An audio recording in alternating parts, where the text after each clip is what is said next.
a decision if I want some peace or if I want the glory. Don't want a life that is complacent or possibly boring. Just want a life that is worth every day exploring. My whole life I just wanted someone who would notice me. My whole life I just wanted to be somebody to be. Yeah, I just wanna be great. Yeah, I just wanna be great. Yeah, I just wanna be great. Yeah, I just wanna be great. Yeah, I just wanna be great. Yeah, I just wanna be great.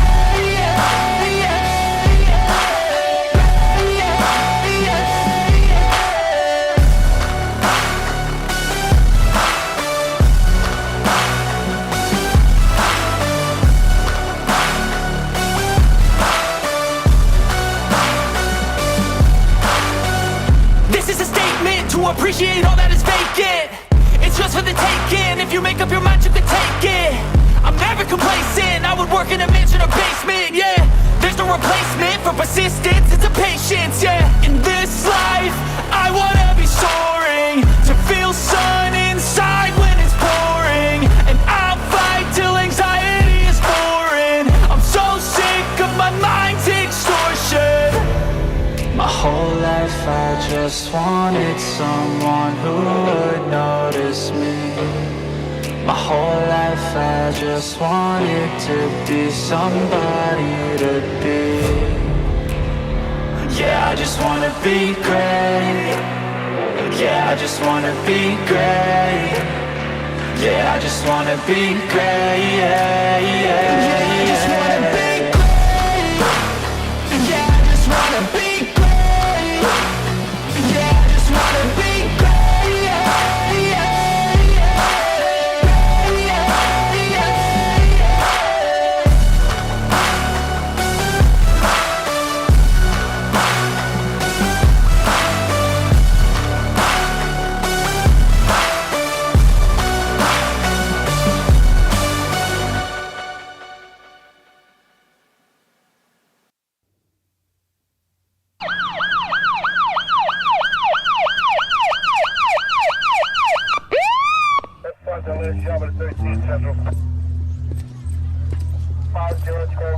You know how fast you were going?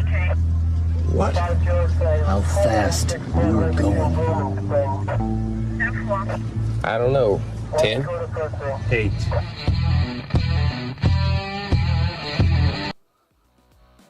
Be advised, this is an explicit podcast. If you're easily offended, get your panties twisted into a knot. Leave now. Run in your safe space. Get your little cloth for your tears.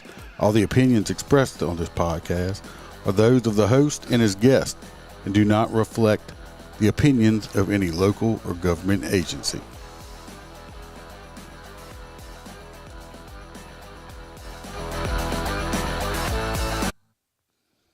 Welcome to Motorcop Chronicles podcast. As y'all can see live right next to me, we got a guest. We'll be introducing her shortly. Let's get the housekeeping out the way. If anybody wants a great cigar, you can go to mypatriotcigar.com and order your cigars. Use Motorcop 15. You'll get 15% off of your order. And you'll be helping support me, helping support a small businessman in the United States. We all want to do that, right?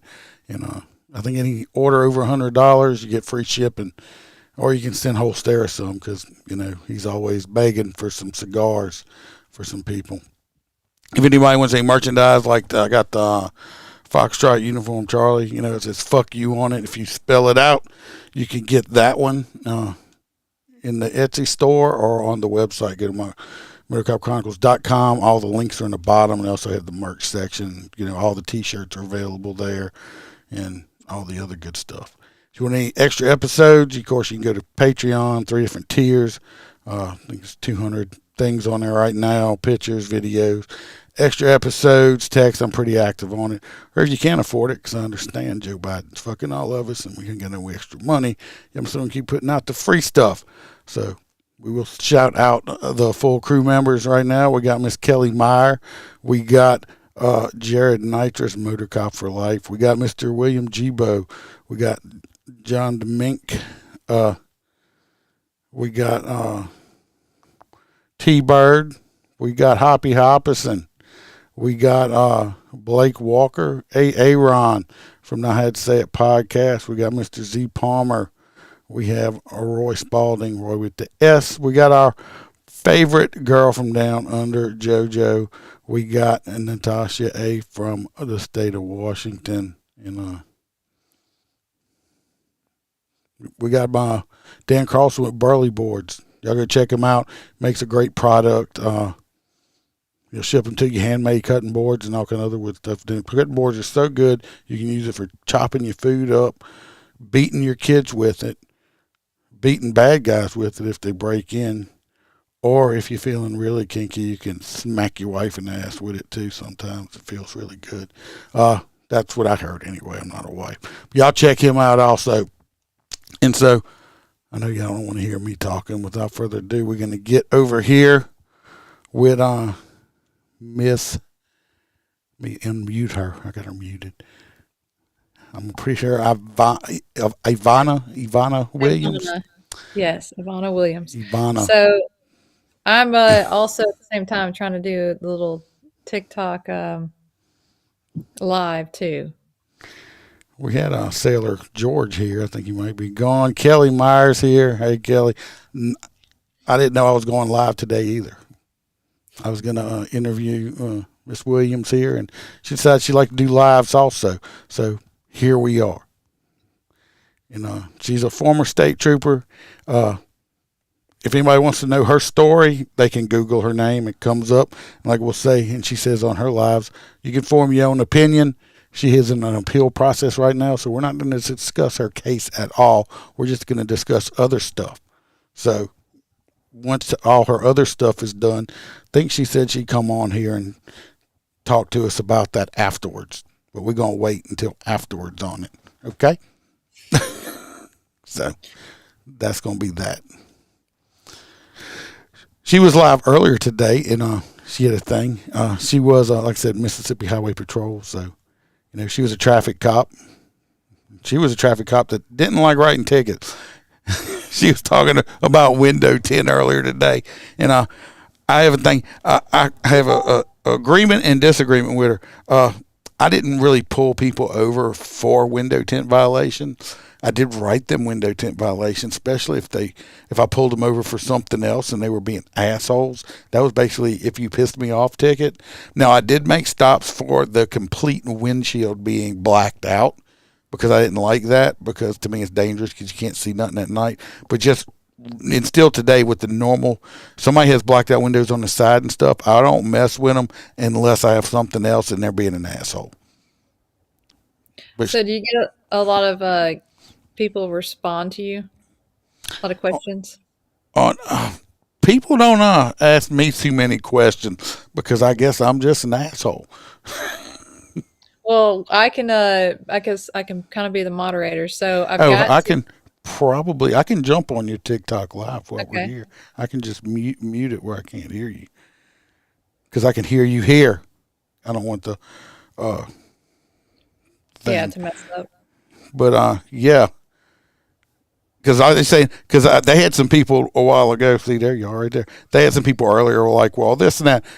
I do agree. It is very scary walking up to a car. Okay? Very scary walking up to a car that you can't see in. But when I do have that situation, which I still do, and if I can't see in the car, I will stop at the trunk and knock on it, and I'll just holler or point down for them to roll the windows down if they already haven't. Once they roll the windows down, I can see in it. Okay, it's safe for me to approach, and I'll approach. Or we can have them step out of the car. In Louisiana, we can do either or. We can make you exit or keep you in the vehicle. It's up to you. Our state police have a policy. If they pull you over, they're going to pull you out of the vehicle, period, every time. Yeah, we are the opposite here in Mississippi. So we don't want you to get out of the car. So if you're stopped in Mississippi, do not get out of the car until you are told to do so. So it's a little bit different depending on what state you are in.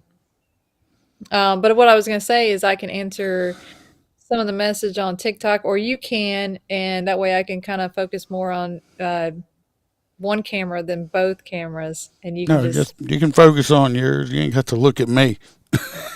I'm not much to look at anyway. So we got Jared Reams, 30. That's his username, 36. He said he's about to graduate from Texas.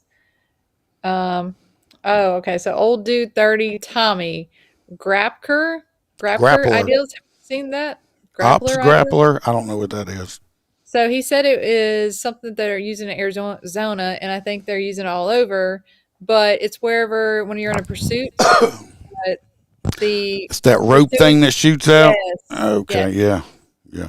So he was asking what do I think about it, and I think mean, it's great. You got to get close yeah, enough to it. How many shots you get out of it? One. You got one yeah, I shot. think so. Yeah.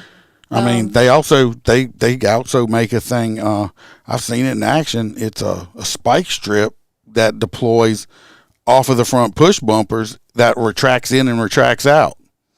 Oh, there's all types of technology, and that's why I try to tell people on my TikToks is to think outside the box. It's not always about what you've been told and how you've been preached that this is the only way to do police work. It's not. You can do a lot more with law enforcement than just being that typical hard ass trooper and or deputy or city officer. And so it's one of those things that if you want to go out and write tickets, that's your prerogative and that's fine. But, people are coming on here saying, oh, I'm so glad you got out of law enforcement because if you're too scared to write tickets and do your job, then you don't need to be in law enforcement.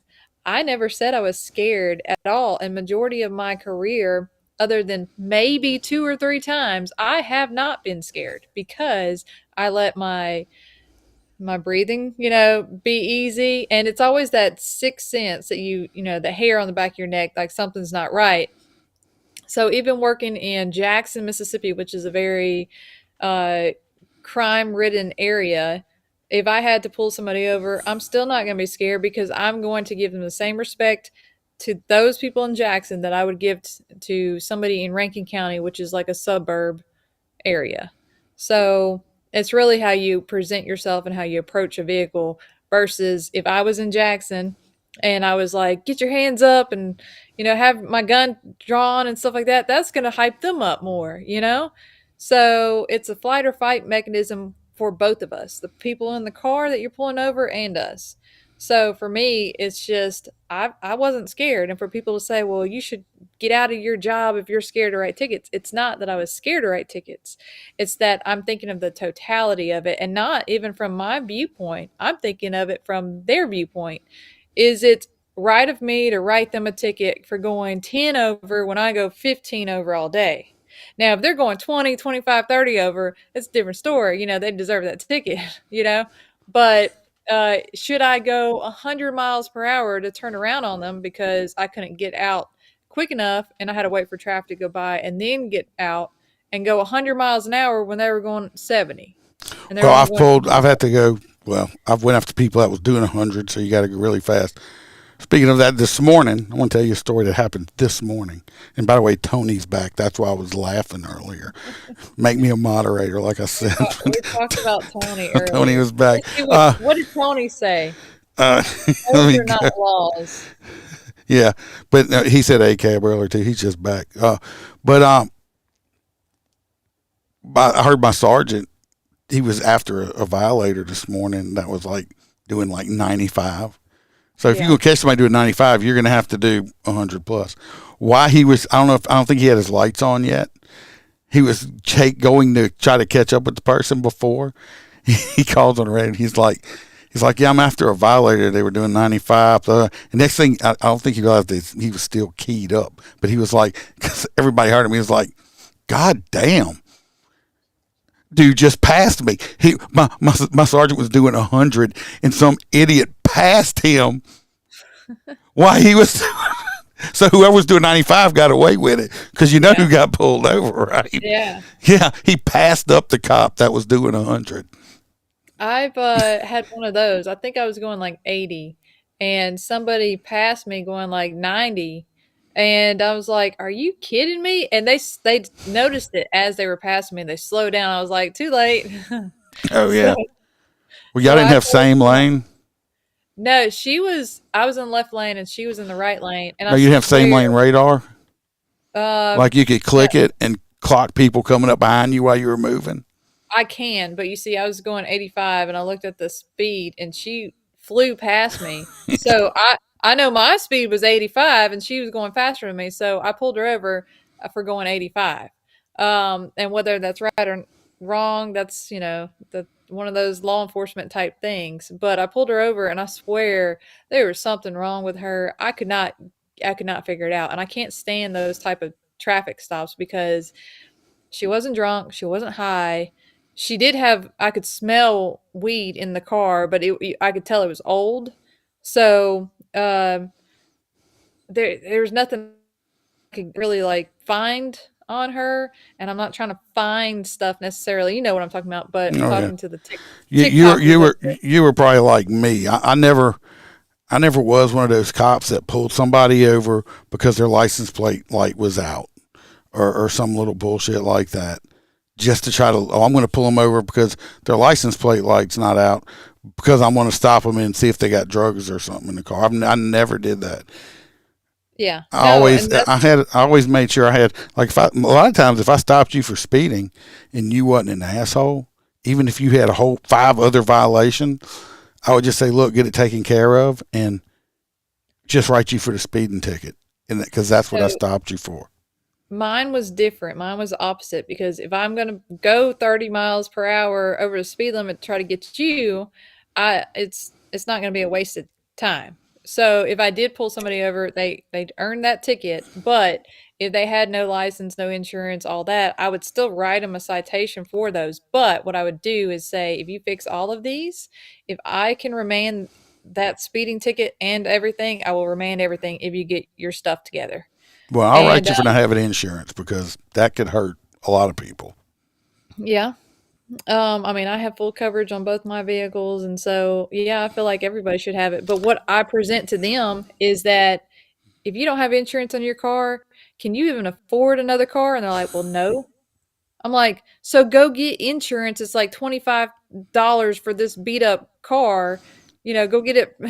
Go get it. That way, if you do get in a wreck, you have something there so you can get another vehicle. And most of the time, they're like, "Oh, okay, that makes sense." If you present it in a different way, it makes sense. So, and plus, if they go get their license or their insurance at that point, even though I gave them a ticket, I'll remand it. So it kind of puts the ball in their court, but I still did my job. I got them street legal, hopefully, Yeah. down the road. Well, I know you said, How you you reading? said you didn't like writing tickets. I So when I first graduated in 2018, March 6, 2018, Um, I was a typical trooper. I would go out and, you're not going to speed on my highway, type mentality. I would pull people going 10 over, 8 to 10 over, and give them a ticket. I didn't care what they had to say. It was a ticket no matter what. And then COVID hit, 2020, and people were laid off their jobs. And I actually got a divorce that year. And I started realizing, like, I'm out here giving people tickets and they don't even have a job. They don't know where their next paycheck's going to come from in order to feed their kids and their family. And I'm worried about tickets, like, so it just didn't make any sense. And so I started being a little bit more lenient. So over the years from 2020 to 2024, I mean, I still wrote tickets, but I didn't write a lot. And they started, putting me in doing more recruiting stuff. I started doing mounted patrol this past year and a half, which is our horses division. I did SOG, Special Operations Group. So with all three of those, I really wasn't on the road that much anyway. And when I was on the road, uh, go right off, write one or two tickets, but it was more of just like, let me just go patrol. I'd much rather go patrol and go be the nice trooper and show that there's I know this is unheard of to be a nice trooper. So it to show them that there was, we are good guys. We, and the only way to recruit somebody better, it's not about the pay because if it's a good job and a good career, it doesn't matter what the pay is. People will come because they enjoy doing what they do, right? A lot of people in law enforcement didn't get in law enforcement to make a lot of money. They got into it because they wanted to help people. And so being a recruiter, it made me start thinking because if I can't change the pay that the department's trying to get, and my job is trying to recruit somebody to the highway patrol, then what can I change to make it more appealing for other people to come on board? And I can change my perception and my how I let other people perceive law enforcement. So my whole mentality is in order to get your recruiting numbers up is you have to change society's perspective on law enforcement. And that was what I was trying to do. And that's why I didn't write a whole lot of tickets. I did still write tickets. A lot of people are like, oh, I can't believe you didn't write tickets. I never said I didn't write tickets. I just said I didn't write a lot. And these are the reasons why. But, Well, you got some trolls on here, but anyway, we got this one person says police are meant to serve and protect. Notice it doesn't say write tickets. Let me explain something to you, James Turner. I already kind of know what kind of person you probably are. Let me explain to you why I write tickets. I don't write as many as I used to, but I used to hammer. Okay, I used to write the shit out of tickets, and let me tell you why. I didn't write tickets for revenue. Because the department I worked for didn't even get the money from the tickets. I'll tell you why I write tickets. Because if I catch somebody speeding, especially super fast down the highway, how do you know that person will go up the highway and get in a crash and kill themselves, go up the highway, get in a crash and kill somebody else like one of your loved ones? Me stopping them, giving them a ticket, I'm not doing it for the revenue, care less about the money. But the next time that person's driving down that stretch of highway, they're going to think, shit, I got a ticket here. I might want to slow down a little bit. And you people that are bitching, oh, tickets, you the same son of a bitches that bitch and complain when somebody's speeding in front of your house in your little neighborhood. My kids are out playing, but you don't want tickets, right? So stop bitching. Yeah. Make your mind up. That's how it was whenever I was working at Brandon Police Department, which is the city I live in. And we would get calls from residents and they're like, hey, I need some patrol in the area, extra patrol in the area for speeders. And it would be the very ones who called in about speeders, just like you said, would end up getting a ticket later on and would say, why can't you catch the real criminals? I'm like, we're here. You called us to come here. We came here and you got caught. And so now you're mad because you got caught versus the other people. So, well, the people that complain about traffic, did you know Ted Bundy was caught because why? A traffic cop. A traffic cop was one that broke that case open. Okay. Because of a ticket. Because he pulled him over. That's how Ted Bundy got stopped. A lot of serial killers get caught like that.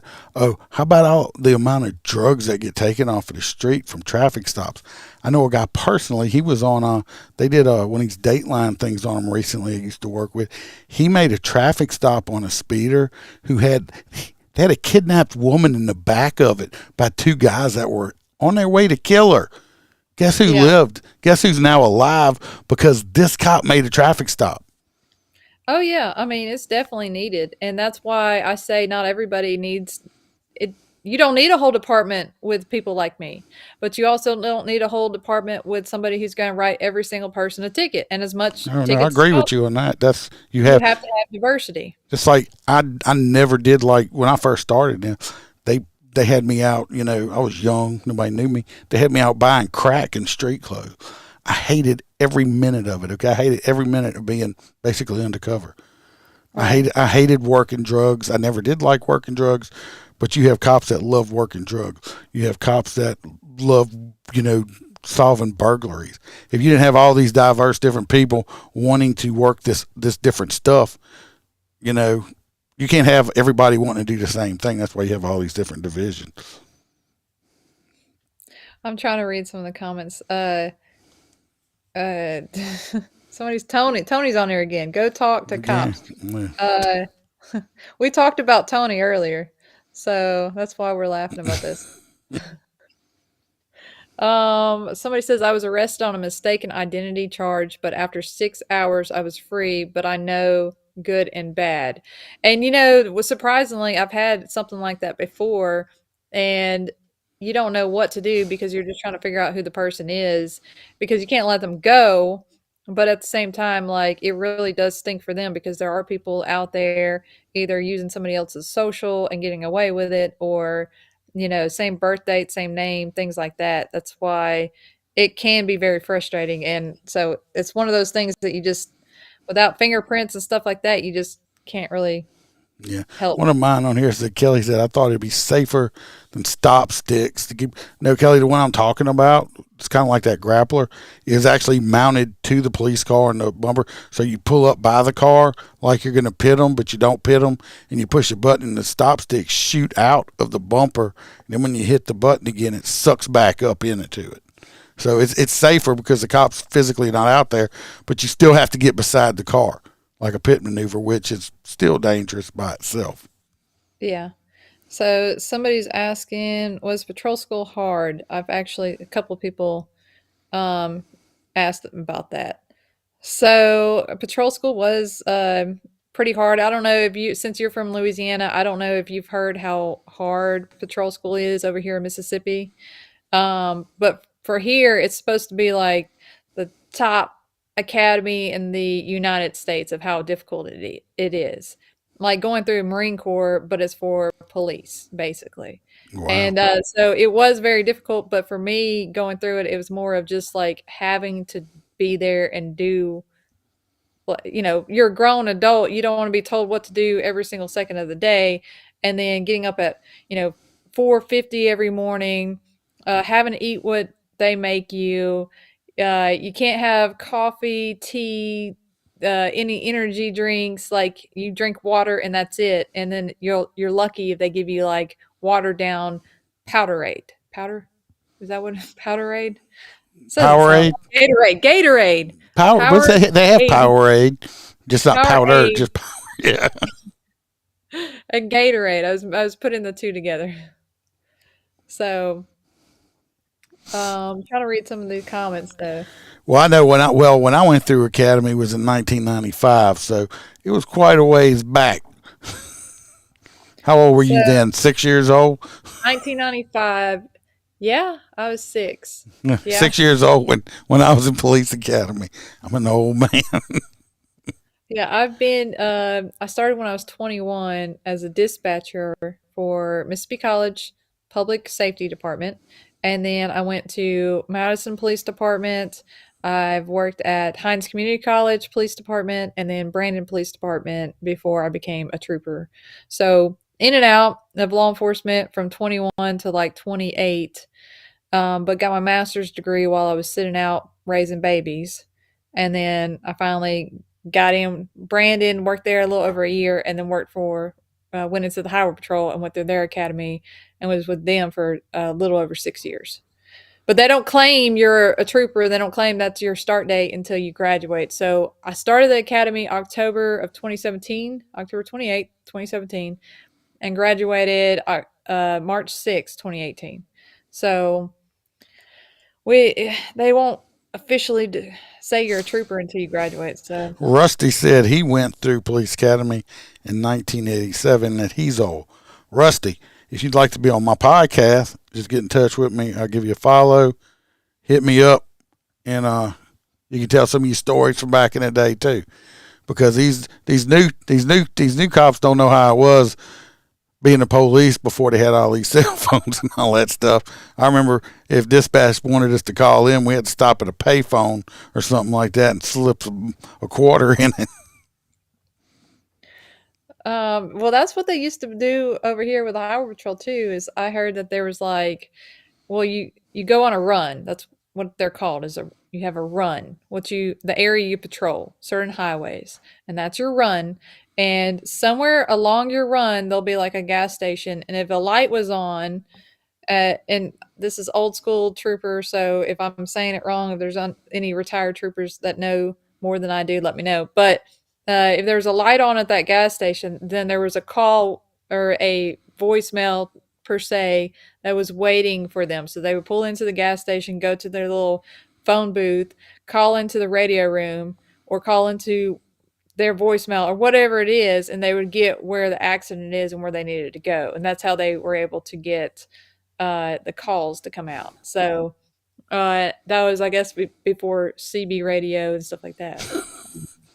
Well, when I first started, like I said, we were still running low band 39.5, and we didn't even have portables. We had a clip on our bar lights. When you got on the call, you would clip your mic on it, so if you needed help, hopefully you could get back to your car. If not, you had to handle your own business.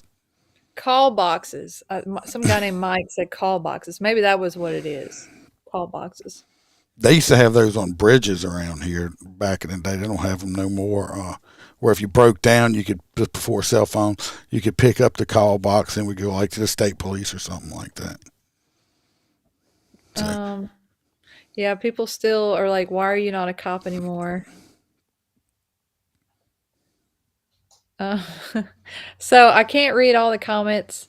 You must be mad because you didn't pay you no attention.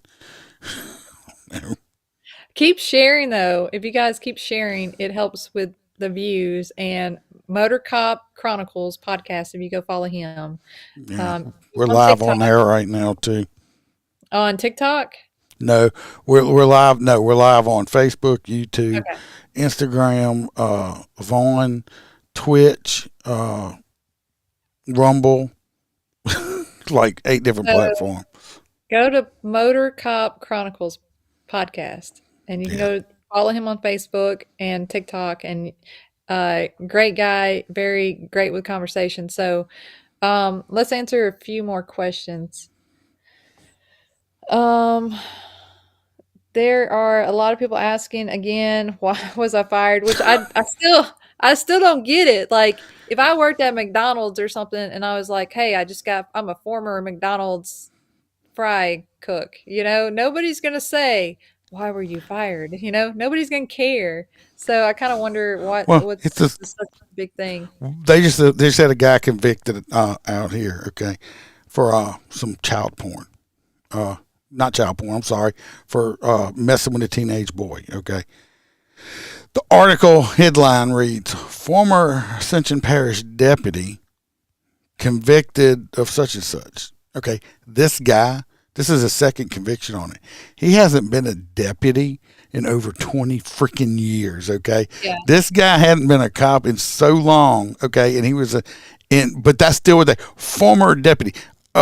He hadn't been a cop. He's not been a cop longer than he was ever a cop. He was a cop for like 3 or 4 years. I think he was in a jail. But that's what they put because that's the sensation on it. It's gonna make you click on it.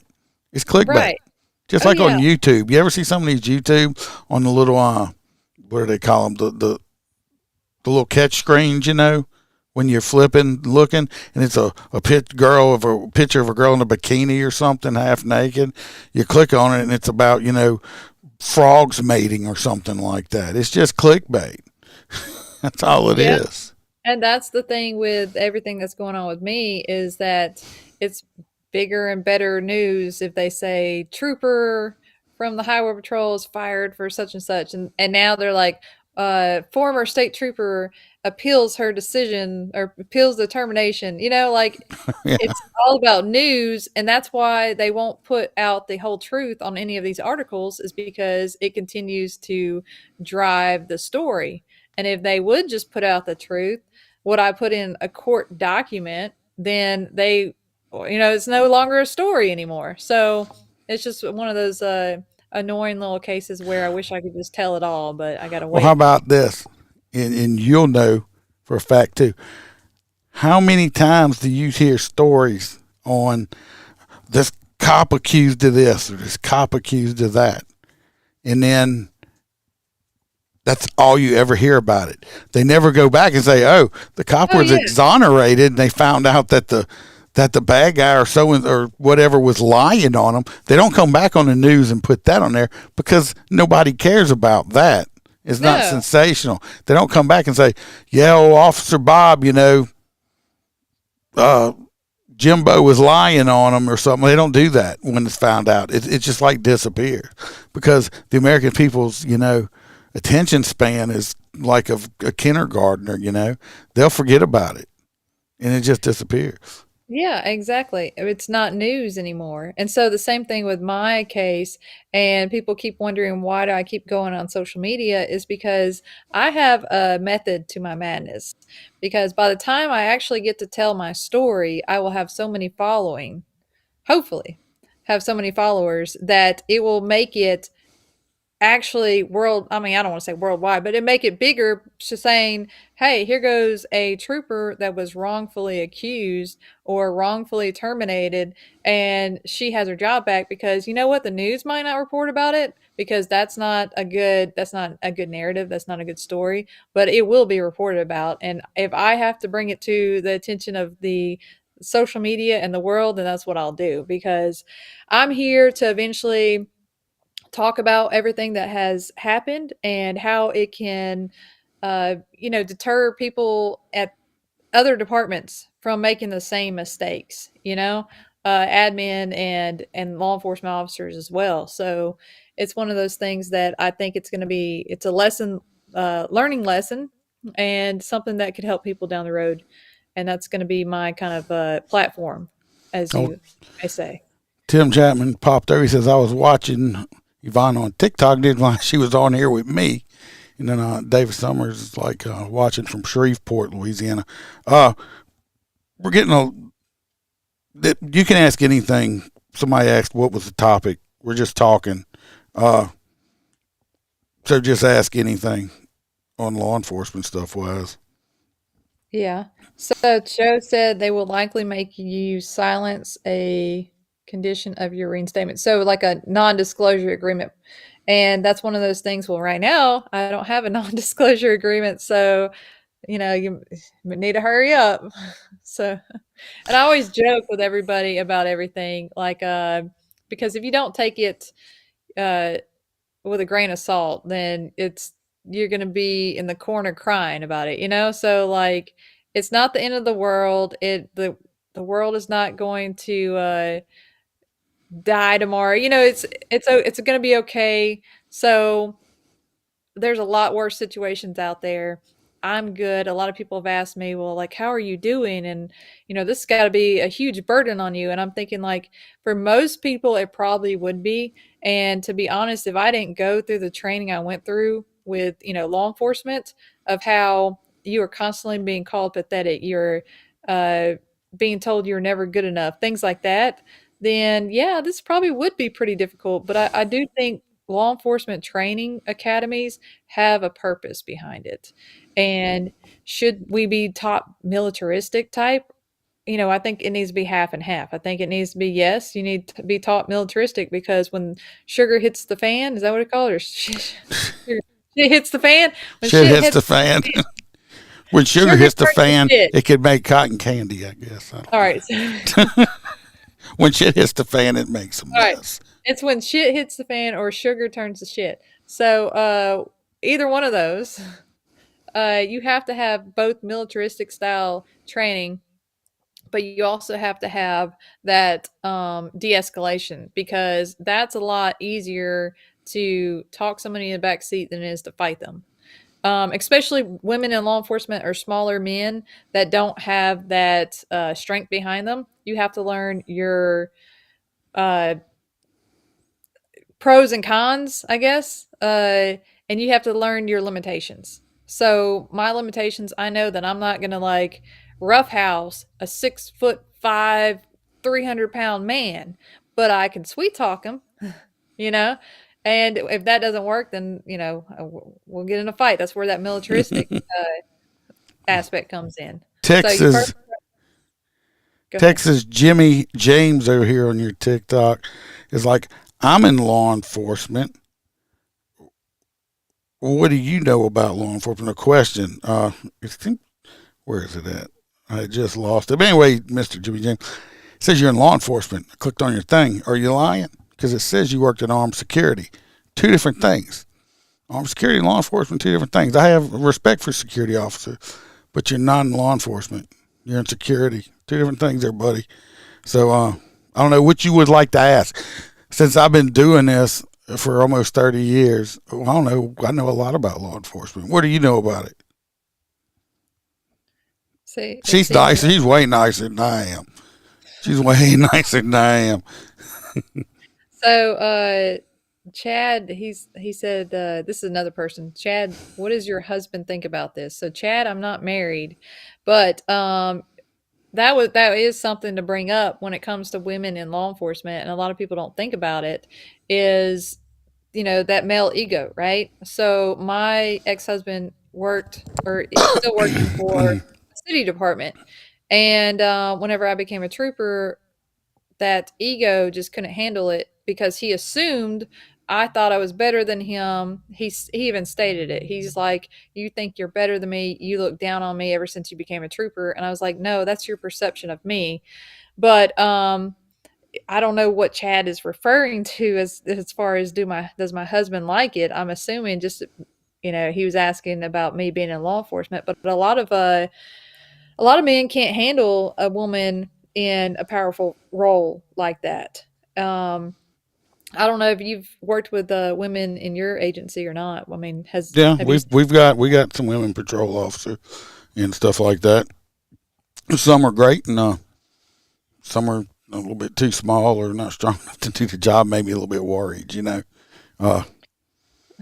I'm not giant. I'm 6 foot and I'm about 300 pounds. I'm not a small guy. I just know, if you're 5'2", just like I was doing some training not long ago and a couple years back, and I love this guy. And I'm not throwing no names out. I love this guy. He's a smaller guy. He's probably about 5'3", and probably about a $125 soaking wet. We were doing gun retention training. Well, he put his hand on my weapon, a red gun, while we were training.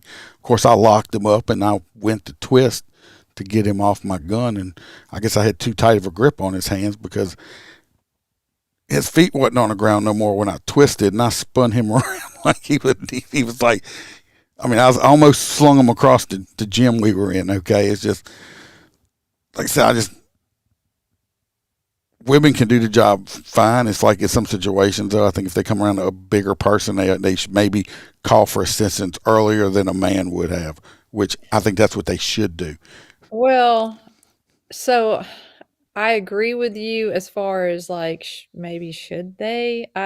That part I don't know, but I mean I get what you're saying that women can be in law enforcement, but again I think we're agreeing with the whole aspect of you need to know your limitations. But I don't think that's women per se. I think that's just women and men. And I actually know other troopers that particularly this one who is like 5 foot tall. He's always got a problem with other people. Always has excessive force complaints on him at You all got the small departments. man syndrome. Yes, at all the departments he's been on, and he right when he graduated, he was calling in backup from like the city he used to work in because he was running the interstate by the city he used to work in, and I'm thinking like I have yet to be calling back up, and I've been on, at that time had been on 5 years or 4, depending on when he came out. And he's over here, a man, and calling in backup. So I Well, you don't, got some scaredy cat people out there. I'm gonna tell you. I worked with yeah. a guy. I worked with a guy that was like 6'7", 6'8". This guy was in 300 plus pounds. This guy was ginormous. He's a big motherfucker. Okay, and this guy would call for backup. He called for backup when he had an 8-year-old one time that didn't want to go to school. Okay, he was just. It's like, dude. I mean, just pick her up. I mean, you're a giant. If I was that big, I'd just be walking around going, pff, pff, pff. It's like, but he was like scared of his own shadow. David Summers wants to know is your basic training. How did they treat you in your basic training? I guess did they treat you any different than the males, or did y'all have separate male female Um, training? so with the highway patrol, we had, 2 different barracks. One side was for the men and one side was for the women. And for me personally, they treated me harder because they thought I was just some blonde bimbo that didn't know what the heck she was getting herself into. And I kept being asked every single day by one of the TAC officers, and he kept saying, Cadet Williams, why do you want to be a trooper? And every single day I said the same thing, sir. I wanted to be a trooper since I was 21 years old, sir, you know? And every day I had to tell them why I wanted to be a trooper. And they would call me Barbie, all of this. They would make me. I remember one time we were getting smoked by the flagpole. That's what, that was the area they loved to go to. So we were getting smoked by the flagpole, and it was just rain, muddy, still kind of drizzling a little bit. And we were doing like bear crawls and all this stuff. And one of the techs is like, Dad Williams, you think you're too pretty to get muddy? And I'm thinking, like, I'm soaked in mud and water, but yet he's like, get over here. So I had to run up to the front. I had to get on my stomach and do low crawls and push a tire around the entire platoon over and over because I was too pretty They to were just get. trying to make you quit. Oh yeah, and they would do that all the time because one, they would do these. It was like a documentary they were trying to do and stuff, and they always needed a white female, a black female, white male, black male, right? Oh, checking them boxes, huh? So there was only two white females, and they loved the other girl. So they would get me to go in there, and I would always be the one in the tack shack.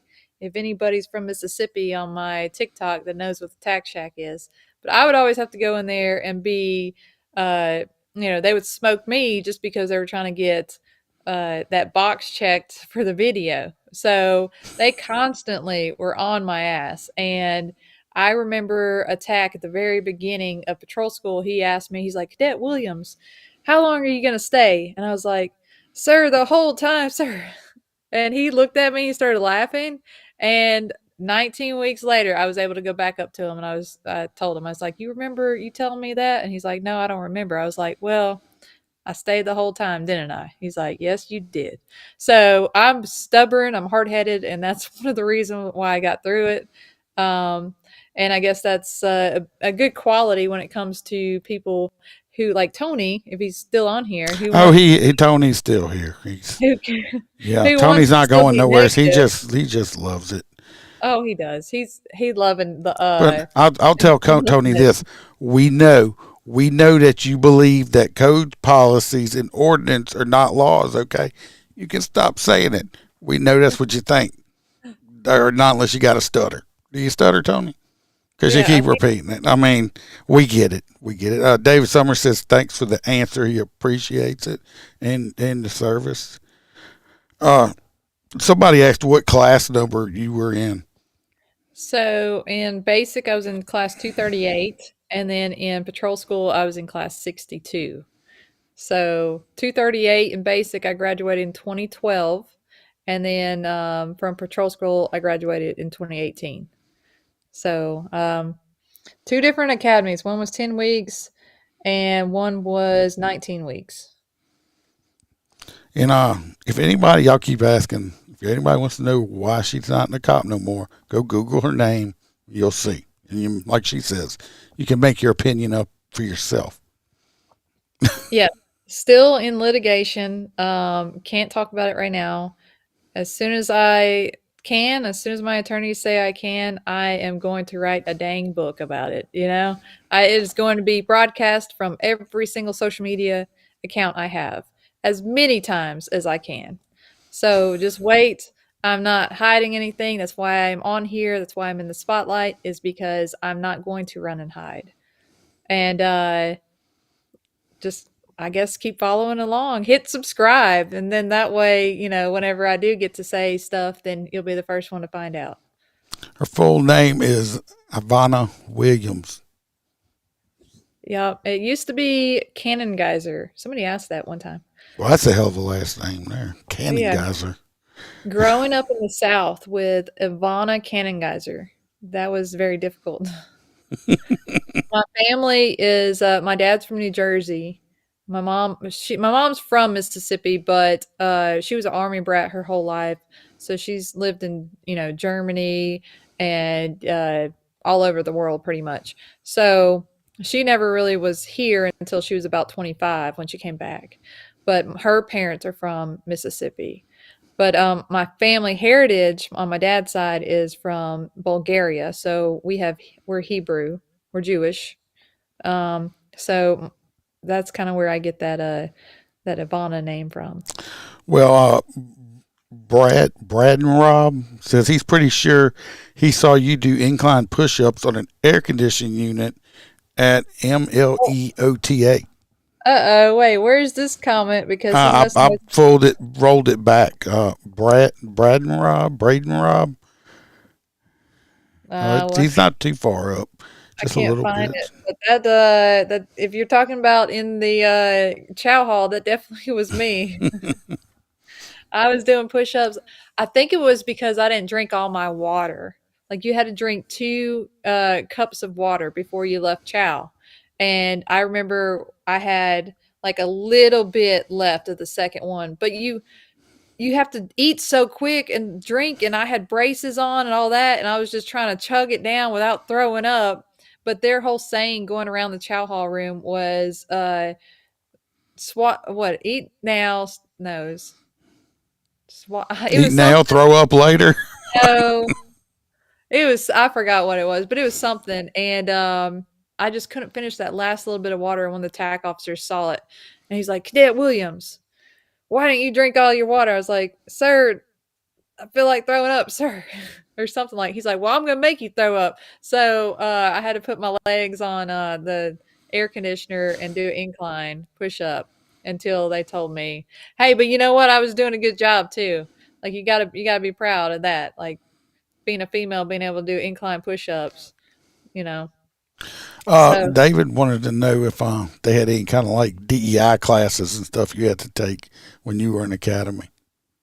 no DEI, DEA Like maybe. no, like diversity classes he's talking about. Oh, so no, in the academy we had none of that. It Well, you wasn't went to until academy like 7 years ago or something. It wasn't recent, David. well, yeah. So patrol school was 6 years ago. Well, 6.5 years ago. But during patrol school, we did not have any like uh, diversity classes. We did not have any verbal judo classes. It was not until about 2 years later after I graduated, we ended up having. I remember we actually took a diversity class, and we also took a verbal judo class. And I was picked to go to the verbal judo class so I could bring it back to my troop and teach the class about verbal judo.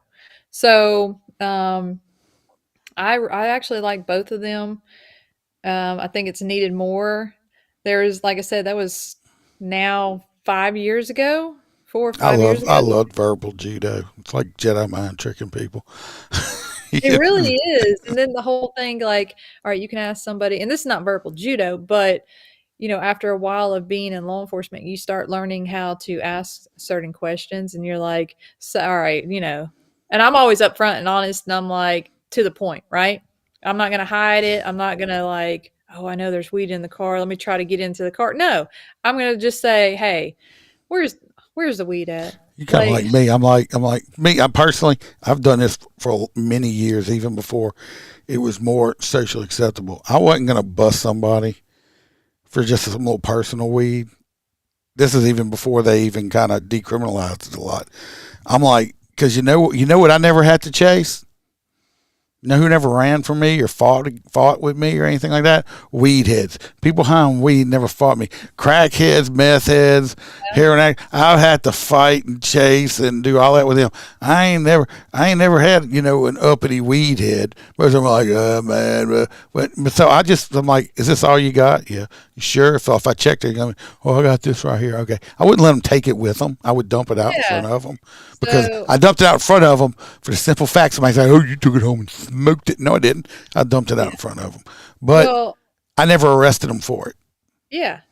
Same thing with me, because I mean, a little bit. It's you're gonna back up the system even more than it already is. I mean, our crime lab over here in Mississippi. If I take it from them, I got to go turn it in as evidence, and I'm gonna back up the crime lab for a little tiny roach.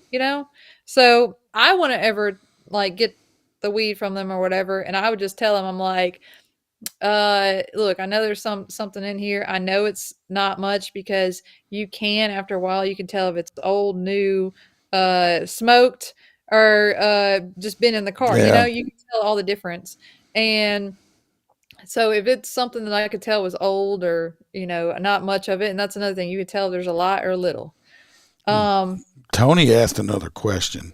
Tony has great questions. Tony asked if we have ever seen a law book. Tony, they have law books like words with laws written in them.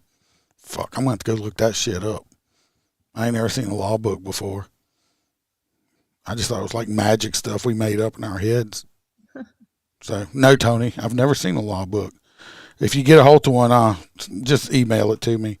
Uh, so, I don't know, with something E31, Trooper E31. yeah, so here in Mississippi, there's a trooper, E31 who, and I haven't looked at a store because I don't like to Monday morning quarterback, because the other day I said Monday night quarterback somebody, and I was told that that's wrong. Yeah, it's I also had somebody over here, Wayne on YouTube, says it's called Eat It Now, Taste It Later. That's what it is. Yep. So Wayne got it right. Wayne, what's his last name? I don't know. He's on YouTube, and it just says, on my thing, it says Wayne. That's it. I don't know his last name. It says Eat It Now, Taste It Later. Well, I don't know where he's from or anything. I had a TAC officer named Wayne, so he knows what he's talking about. And I don't know if it's a TAC officer or not, or just coincidence. But yes, it was Eat It Now, Taste It Later, and that's what they would constantly go around the room telling us, like, hurry up and eat it now, taste it later. And it was horrible for me. I had braces, and so I had to like peel everything apart. And then also being a female going into a male's world, like, you don't eat quick. A Southern Belle, you were taught your whole entire life to be a Southern Belle and uh not eat quick, be very proper, all that.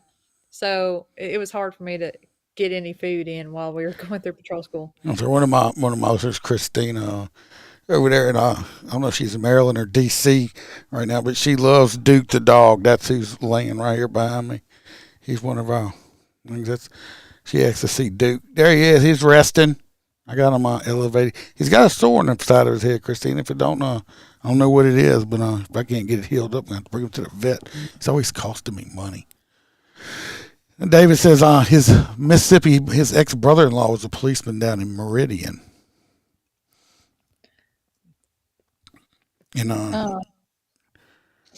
So yeah, I mean, there's a lot of things about patrol school and basic, and it's one of those things that once you've gone through it, like when you're in the academy, you think you hate everybody, you wish they would all die. Like all your tax would die. Never show up again. I only had one guy. Yeah. God rest his soul. He's long gone now. But he had these lumps on his arms, and the dude was a dick, and we just called him Lumpy. And I remember I ran into him like several years after the academy, and he walked up to me and started talking to me like we were friends. I'm like, man, fuck you, dude. You were a dick. I still didn't like him. I was like, nah, you were just an ass. You didn't have to be like that, So. Yeah, there was one that I felt like he was so vindictive towards me. And I told everybody, I was like, he must have been like crushed by some woman, and now he's taking it off on me, out on me, because he was harder on me than anybody else, and he would just constantly pick on me. And even to this day, I'm still very weary of him. Like, I saw him, I was testing for a master sergeant position, and I saw him at the testing procedure, and he came up and talked to me and all that, and I was like, this is still weird. I don't trust you. So, because I don't work with him. He worked in a different troop. So I didn't have to work with him a whole lot. But I've talked to him a few times, and every time I had a chance to talk to him, he was very nice and gave me a lot of encouraging advice and, words of wisdom. So, ultimately, you have to remember, if you are going through academy, guys and gals, remember it's a game. They don't really hate you. They're gonna think you are going to think that they hate you, but they don't. And if they're not, if you don't despise them, they didn't do the job right. So just keep that in mind. Do you agree or what? Oh yeah, they don't hate you. They're just doing their job. It just seems like it. Somebody, I don't know if I can find it. It was hilarious.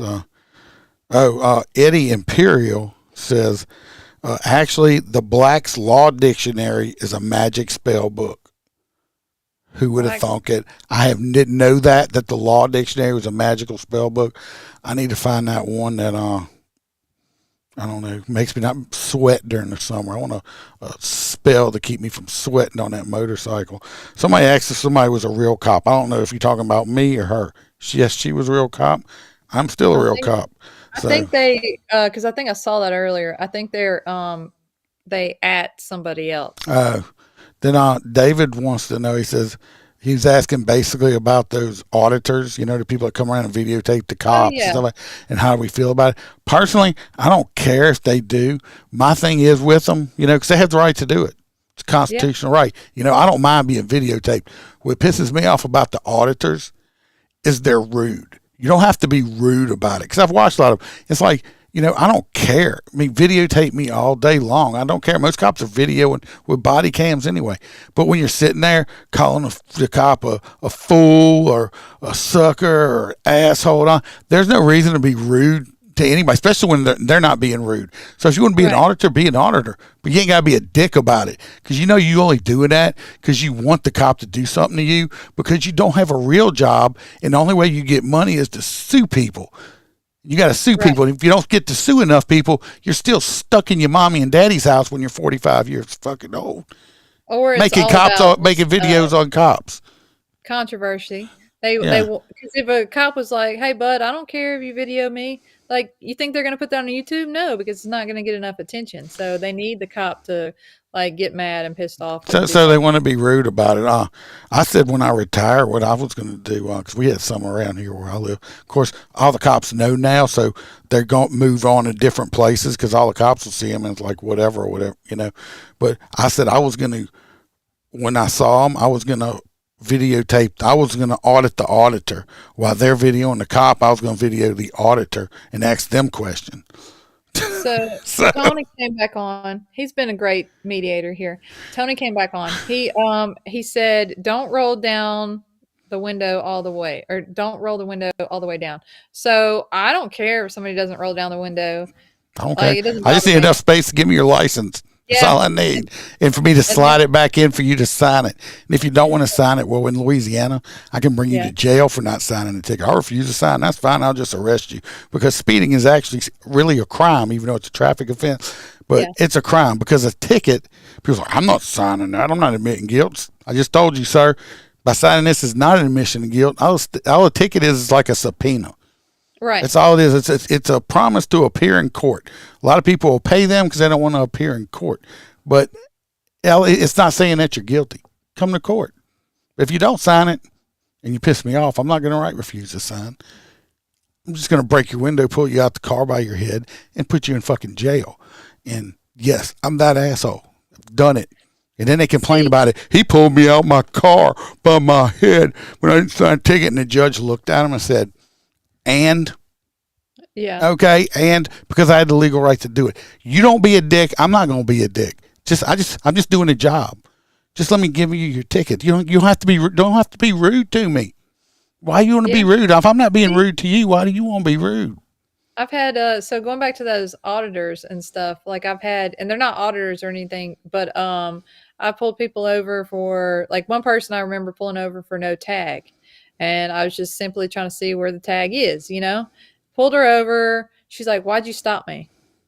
And that's another thing. Some officers don't like it. And they're like, "Once you give me your license, I'll explain." I don't care. I don't do that either.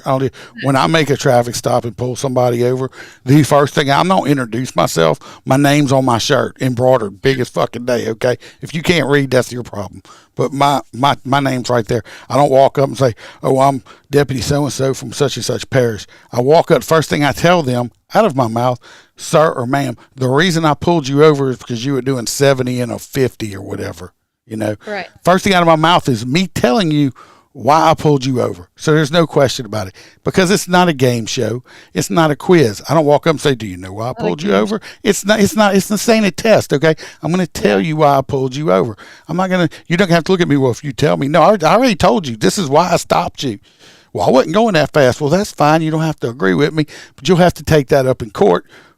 Arguing with me on the side of the road is not going to win that battle for you. That's for the courtroom. You're more than welcome to. Please come to court.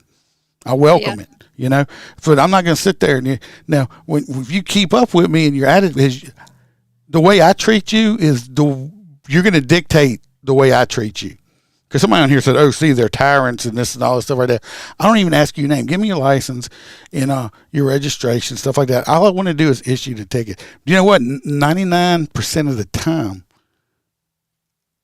if you have your license, with me anyway, and a lot of cops are like this, believe it or not. I don't know about city cops. If I'll pull you over and you're not displaying any kind of thing that would make me think you're up to no good or whatever, I'm going to get it. I'm going to write you your ticket and give your stuff back. I'm not even going to run your license through the computer. Because you know what? If I'm out working traffic, I don't want to know if you have a warrant, because I don't want to bring you to jail because I'm writing tickets and I'm not arresting people. I don't want to know. I don't want to know if you have it. So I don't want to run you. See, because as soon as I call your name in and run it and it pops up that you got a warrant, then I got to put you in jail. Yeah.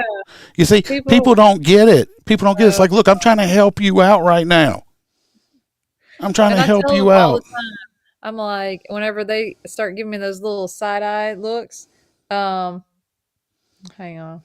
Whenever they start giving me those side-eye looks, then I'm like, look, if you got I'm not going to run your license. Just let me know what's up. And because if I put it over the radio, then all these boys are going to come. Where are you? I'll come. No, I don't want anybody in my business. Let me handle my own job. So and then usually they're like, yeah, I got it. It's suspended. I haven't paid child support or something like that, or whatever it might be. But yeah, with the little recording that I was talking about. So I pulled somebody over and she's like, why'd you pull me over? I told her. And then she's like, well, I'm on Facebook Live. I'm recording you. I was like, good, I'm recording you too. And, after I was very polite, very calm with her, she actually ended up putting down the Facebook Live and she's like, you know what? You're really cool. I've never had a stop like that. And so that's my mentality when it comes to enforcing the law, is try to change that mentality between society and law enforcement. Now, every time it's not going to work out like that. Just like you said, if somebody doesn't want to sign that ticket, they don't have to over here in Mississippi. But if somebody wants to say, hey, you don't want to give me your license, that's a different story. I got to find out who you are. Like, why are you not wanting to give me your license? And at that point, I'm not going to break your window and all of that, because I know my limitations, right? So I'm going to call for a tow truck. I'm going to give them 3 times. That's that verbal judo. I'm going to give them 3 times. And by the third one, if I say, so there's nothing else I can say or do for you to give me your license, if they're like, nope, all right, hey, Jackson, send the next 51 on rotation. And because one way or another, they're about to get out of that car. And I didn't have to use any force or break their car or anything like that. But that's me. That's my way of policing. And just like we have talked back and forth, you have your own way of policing. And I think it's great for you. And I just want people to realize that, stop like trying to be butt heads about me, being a little bit more kind-hearted and talking about, well, oh, that's good. You don't need to be in law enforcement if you can't, enforce the law. I enforce the law. I just have a larger threshold for speeding and other violations. So it's just different police work, and it needs that diversity that we've talked about. So yeah, that's why you got to have on. All right, David, I'll talk to you later. Everybody, y'all can stop asking. She did not post the pictures anywhere, and she's not sharing the video. Okay. I asked earlier and she told me no, and I was going to do it on Slack. I really didn't ask her, but she's not going to do it. So stop asking. George, do you not have NCIC in your patrol car? Yes, I do. But if I run something and something pops up, it sends alarms off, not just to me, but to dispatch also, because it's all connected. So I'll put the plate in. I've got the plate logged in there. I'm not trying to run a license through it because I had a Louisiana state trooper called, what do you call it? The suspension shuffle. That, you pull somebody over. I'm sure you've had it. It's like, oh, I need your license, stuff like that. And they start looking for it all over the place. They're checking their pockets and all stuff like that. They know their license is suspended. They know they don't have one. But I guess they're going to search for it in all the crevices of their car, even though they think one's going to magically appear. I'm like, look, if you're suspended, just tell me. Because if I run you and you got something else pop, it's going to be bad. Tell me the truth. We can handle this way. It can be much easier. So all you people on here, it's like, oh, cops are tyrants and we just out here. We don't protect people. We work for the corporation. That's not true. You can believe what you want to believe. I don't care. When I started doing this job in 95, I made $900 a month before taxes, okay, and paid $400 a month in child support. It had nothing to do with the money, trust me. It had nothing to do with the money at all. I was not making, starvation wages to do this job because I just, wanted to be rich or something. I'm not working for no corporation. I've never violated anybody's constitutional rights that I know of, or if I did, I sure in the hell didn't do it on purpose. So. Right. And I mean, that's the problem with, yes, there are bad officers out there, but I don't want to say they're bad officers because they want to break the law and they want to violate somebody's right. I think that they just don't understand fully their job, and that's a rookie versus somebody who's been on for a while. Is they think they can do certain things and get away with it, or they just don't know that what they're doing is wrong. So here in Mississippi, we're highway patrol. So there's gray areas to our job, like radar. We can do stationary radar in like large cities over a certain population. But smaller cities, if we're in the city limit, we cannot do stationary radar. We have to go from point A to point B. So if we're on like a county road going from one highway to another and we stop somebody for speeding, yes, we can give them a citation. However, we can't keep going back and forth because we're not supposed to be doing that. So there are little gray areas in it, and a lot of new troopers don't know that. A lot of citizens don't know that, and unfortunately, it's one of those new troopers that either take advantage of that just to be like, oh, I want to go get tickets in this area, or they just don't know. And I assume it's the latter. They just don't know, and that doesn't excuse them. Just like people say all the time, well, I didn't know that what the speed limit was here. Oh, that's not an excuse to break the law. So I'm not excusing their behavior at all. I think there just needs to be more training when it comes to constitutional laws, and so people won't get sued. Well, I know. We got the Savicate on my end on Facebook says, I love it when they refer to it in plural. Man, they ain't suspended. Like the license. Got Travis Cotton over here. He just knows me so well. He says, I've never been pulled over without having my license being run, and you are lying. Glad you know that. Are you like a human polygraph person since you know what I've done? Yeah, I had the same thing earlier today. Somebody commented on one of my TikTok videos and said something. They said, why are you so bitter or something like that? And I was like, how am I bitter? Like, I literally said, I'm not bitter and I'm not mad. And they're like, well, I know you are. I'm thinking like, well, hey, that's kind of odd that you know my personality and what's going on in my head, but cool if that's what you think. It's been a lot of fun, I will say, because being a former state trooper that people are tired of hearing. But the reason why I say that is because not every TikTok video is watched by every single person. And me saying I'm a former state trooper now gives me credibility for what I'm about to talk about, the subject matter. But it's just funny how people think and assume things that I haven't even said. So, like I said, I think marijuana should be legalized. But I agree with you. I think it should be too. Tax the shit out of it. And people are like, oh, so you would want somebody to go smoke marijuana and drive? I'm like, when did I say that? I said marijuana should be legal. I mean, it's like alcohol's legal. I don't want people to drink alcohol and drive. Right. But that's just stupid. People are stupid. It's so like out of the box thinking, and we in society, and I understand the whole sovereign citizen thing, and I'm the type of person that I'm more of a libertarian than anything. And I think that's, government shouldn't have as much control on us citizens. However, those are, you have a fine line. If you want to be a part of United States, you want to be protected by the military, there's a fine line that, some things you have to give up and some things you need to fight for. And, that whole marijuana, and it just is outside of the box. But we're always taught our whole life to be basically robots, to go by the book, to only believe what we're told. And so, Tony, even though you like to get on here and talk shit about us, as His cousin, Tony's with. cousin's here too. Oh, Roach. Roach? Roach is here with Tony. I believe they're related. I think they're cousins because Roach says we need a system reform, and he's So I think, Tony, did you call back up? Did you call back? Of course, we got our little sovereign citizen, Mr. Eddie Imperial over here. Yeah. With his, I can travel and I can do this. I have a do not detain. Okay, good for you. I mean, you can buy a white privilege card on fucking Amazon too. That's not real. You can have a do not detain all you want. Good for you. I'll put it in your property after I detain you and book you. So that's and you can have it when you bond out.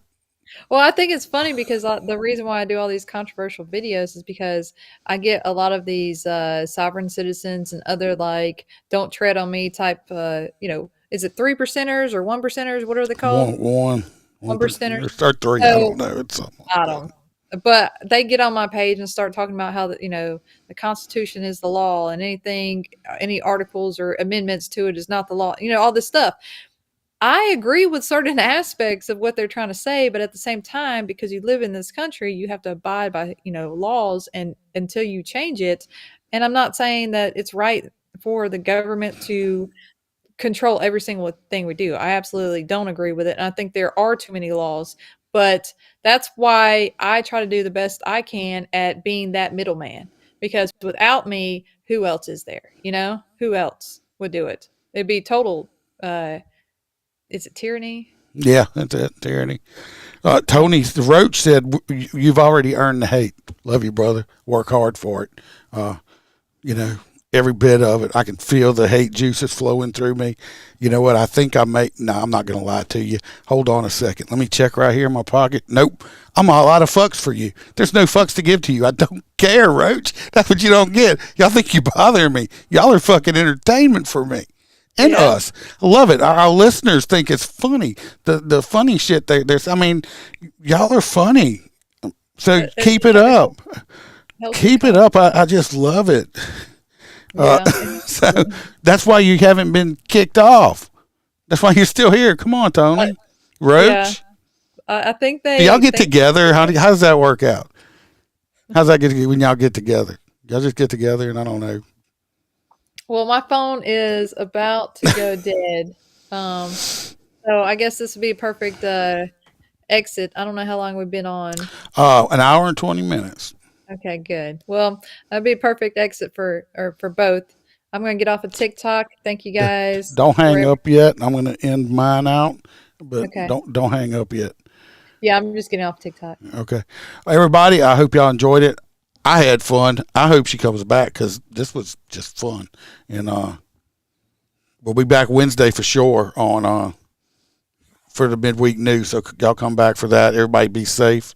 Watch your back. Watch your partner's back. Remember, we ain't no sheepdogs around here. We're lions. See y'all Wednesday. Cause I don't give a fuck what you say. Yeah, I'ma do shit my way. So you can go kick rocks, I'ma stack bricks up, build what I want to make. Yo, I got a lot of shit to say, so I'ma do this every day.